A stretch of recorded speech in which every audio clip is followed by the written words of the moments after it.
Hello दोस्तों, अगर आप भी क्लास 10th में पढ़ते हैं और आपका तैयारी बिल्कुल जीरो है, तो निर्मा क्लासेस चैनल को सब्सक्राइब कर लीजिए क्योंकि ये वीडियो आपके लिए खास होने वाला है। तो देखिए, हमारी टीम ने परिश्रम के साथ टॉपर सीरीज लाया है। इस टॉपर सीरीज में हर चैप्टर साइंस, सामाजिक विज्ञान, हिंदी, एसएसटी, मैथ सभी से 1000 ऑब्जेक्टिव प्रश्न को छाटा है, यानी कि वस्तुनिष्ठ प्रश्न को छाटा है।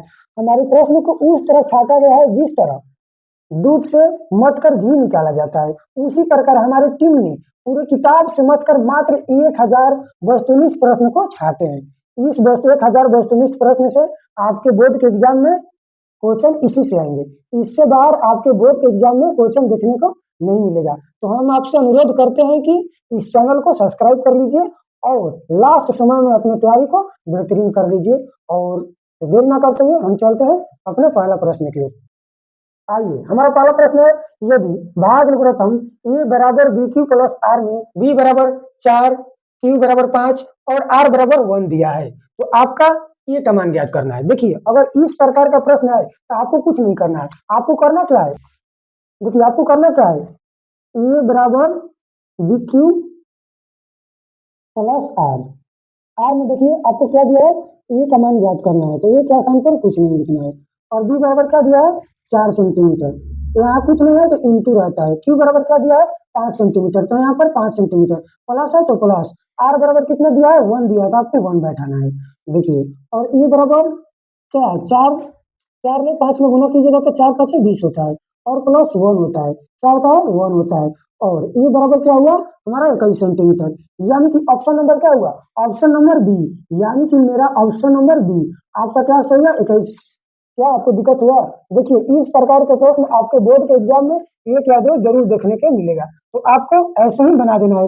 कभी को क्यू का मान याद करने के लिए बोल देगा, कभी आपको बी का मान याद करने के लिए बोल देगा, कभी आर का मान याद करने के लिए बोल देगा। तो इसी प्रकार इसी तरीके से आपको क्या करना है, हल करना है। अब आइए हमारा अगला प्रश्न है कि दो लगातार संख्याओं का मसा होता है।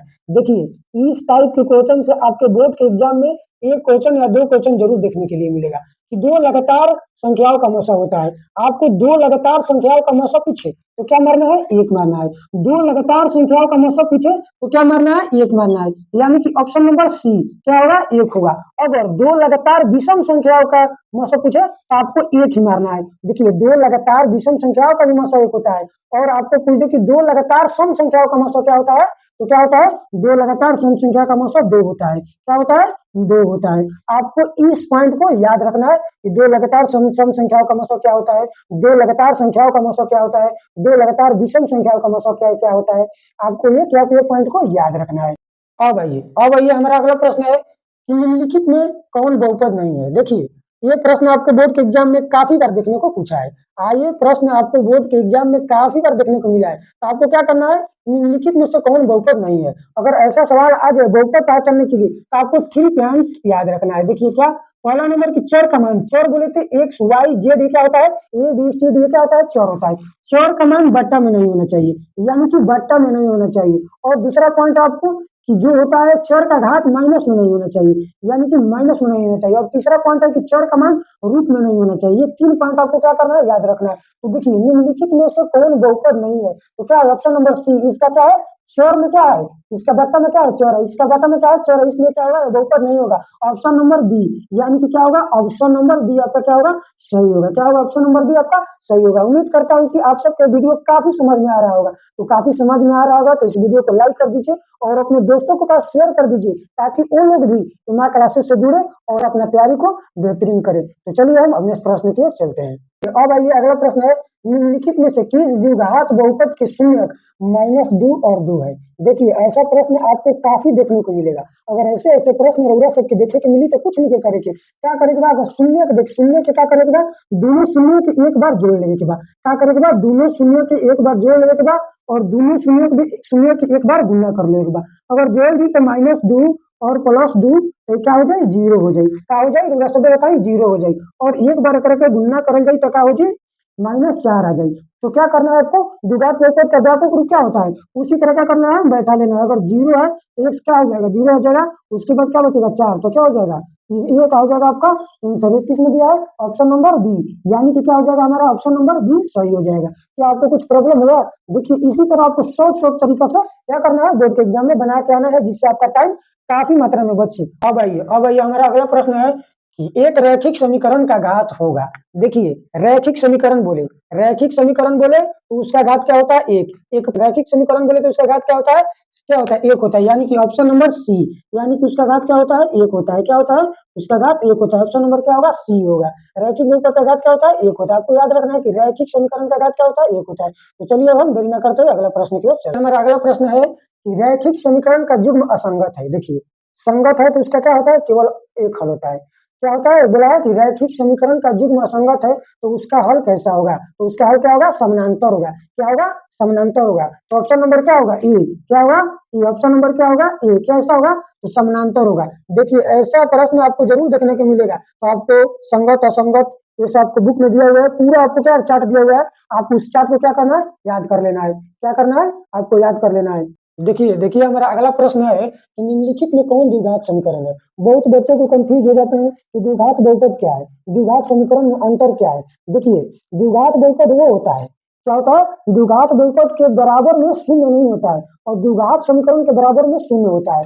जिसके बराबर में शून्य लगा हुआ है, जिसके बराबर में यानी कि लास्ट में शून्य लगा हुआ है, उसको क्या कहते हैं, द्विघात समीकरण कहते हैं। और जिसको शून्य नहीं लगा हुआ है तो क्या है, द्विघात बहुपद है। तो किसमें शून्य लगा हुआ है, ऑप्शन नंबर सी। देखिए इसमें क्या लगा अंत में, बराबर में क्या लिखा है, शून्य लगा हुआ है। तो क्या होगा, ऑप्शन नंबर क्या होगा आपका, सी सही होगा।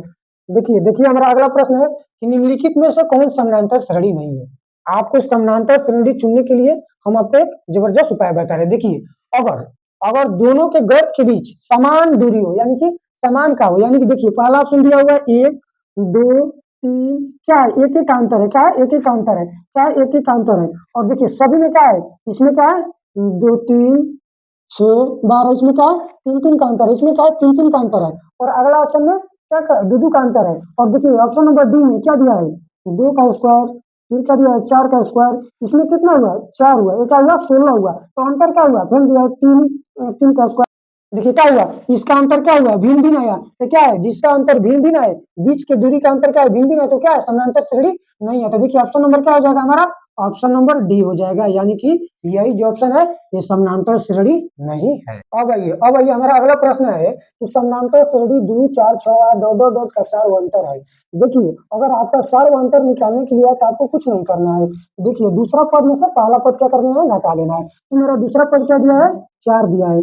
क्या दिया, मेरा दूसरा पद क्या दिया हुआ है, चार दिया हुआ है। और पहला पद क्या दिया है, दो दिया हुआ है। तो क्या करना है, दूसरा पद में से पहला पद को घटा लेना है। तो घटाएंगे तो कितना आया, दो आया। देखिए सार्वंतर किसको बोलते हैं, जिसके दोनों जिसके बीच की दूरी का अंतर आ जाए उसी को क्या कहते हैं, सार्वंतर कहते हैं। तो देखिए इसका सार्वंतर क्या आया, क्या आया, दो आया। तो मेरा ऑप्शन नंबर क्या हुआ, देखिए ऑप्शन नंबर सी में दिया हुआ है। तो मेरा क्या हुआ, ऑप्शन नंबर क्या हुआ, सी सही हुआ। देखिए वीडियो आपको अच्छा लगे तो अपने दोस्तों के पास शेयर कर दीजिए। हम लोग हमारी टीम ने बहुत मेहनत के साथ ये टॉपर सीरीज को लाया है। मात्र आपको 1000 क्वेश्चन कराया जाएगा। अगर 1000 क्वेश्चन से बाहर आया आपके बोर्ड के एग्जाम में तो आप बोलिएगा कि आपका टॉपर सीरीज काम नहीं किया। जो जो हम क्वेश्चन करा रहे हैं बोर्ड के एग्जाम में आपको वही क्वेश्चन देखने को मिलेगा। तो चलिए अब हम नेक्स्ट प्रश्न की ओर चलते हैं। देखिए देखिए हमारा अगला प्रश्न है कि निम्नलिखित में कौन बिंदु द्वितीय चतुर्थांश में स्थित है। देखिए ऐसा ऐसा क्वेश्चन बोर्ड के एग्जाम में आपको वीडियो लगा लीजिए। ऐसा क्वेश्चन कंफर्म है कि आपके बोर्ड के एग्जाम में आएगा ही। आपको क्या करना है, अगर ऐसा प्रश्न आए तो आपको कुछ नहीं करना है, आपके कॉपी के पिछला पन्ना पर चतुर्थांश बना लेना है। क्या कर लेना है, चतुर्थांश बना लेना है। क्या करना है आपको, चतुर्थांश बना लेना है। इसको क्या कर लेना है, प्रथम चतुर्थांश, इसको द्वितीय चतुर्थांश मान लेना है, इसको तृतीय चतुर्थांश मान लेना है, और इसको क्या मान लेना है, चतुर्थ चतुर्थांश। क्या मान लेना है, चतुर्थ चतुर्थांश। देखिए इस तरह का जो होता है इसका जीरो मान लीजिएगा। इस तरह क्या होता है, आप संख्या का पढ़ेंगे ना, तो उसमें क्या होता है, इस तरह क्या होता है, प्लस। क्या होता है, प्लस। तो क्या होता है, प्रथम चतुर्थांश हुआ है, क्या हुआ ऊपर, प्रथम चतुर्थांश। इसका चिन्ह क्या होता है, प्लस प्लस। इसका चिन्ह क्या होता है, प्लस प्लस। इसका चिन्ह क्या होता है, प्लस प्लस। और इसका देखिए पहले एक्स का मान देखा जाता है, तो एक्स का मान जो है ना एक्स है, क्या है, एक्स है। और फिर क्या है, वाई एक्स है।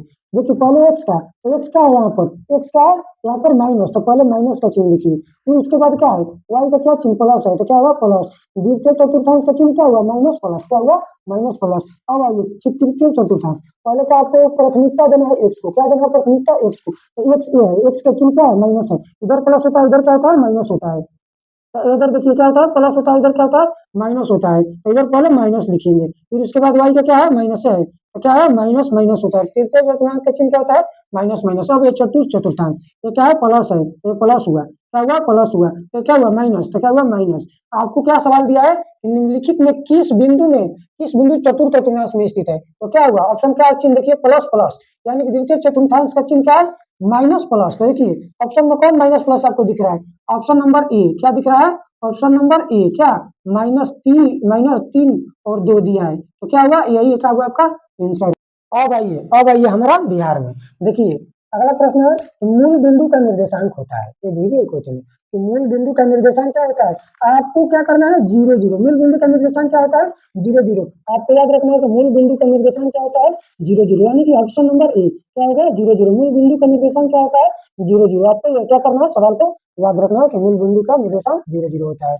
अब आइए हमारा बिहार में, देखिए सवाल क्या है बिंदु 4-3 किस चतुर्थांश में स्थित है, हम आपको क्या बताएं चतुर्थांश विस्तार से बताएं, अगर आप देखे हैं पीछे स्किप नहीं किए होंगे तो आपको काफी समझ में आया होगा, क्या आपको काफी समझ में आएगा, क्या आपको पहले क्या देखना है चिन्ह देखना है, क्या दिया है 4 दिया है, अगर 4 के पास कुछ चिन्ह नहीं है तो क्या प्लस रहता है, क्या रहता है मार्कर नहीं चल रहा है, सबसे पहले आपको चिन्ह को देखना है, सबसे पहले आपको चिन्ह के देखना है, क्या है 4-3, 4 यानी कि उसके पास कुछ चिन्ह नहीं दर्शाएगा तो क्या रहता है प्लस रहता है, क्या रहता है प्लस रहता है, और उसके बाद क्या है माइनस है, क्या है माइनस है, तो आपको देखना है कि एक चिन्ह प्लस माइनस किस चतुर्थांश का है, तो किस चतुर्थांश का है चतुर्थ चतुर्थांश का है, क्या है चतुर्थ चतुर्थांश का, तो ऑप्शन नंबर क्या होगा बी, क्या होगा ऑप्शन नंबर बी, क्या चतुर्थांश चतुर्थांश चतुर्थ चतुर्थांश का हुआ आंसर हुआ, क्या हुआ आंसर हुआ। तो चलिए हम अगला प्रश्न की ओर चलते हैं, 1-5 किस चतुर्थांश में स्थित है, आपको हम बताएं ना कि चतुर्थांश में ऐसे ऐसे टाइप का क्वेश्चन काफी मात्रा में आती है, आपको सबसे पहले क्या करना है चिन्ह देखना है, क्या है 1-5,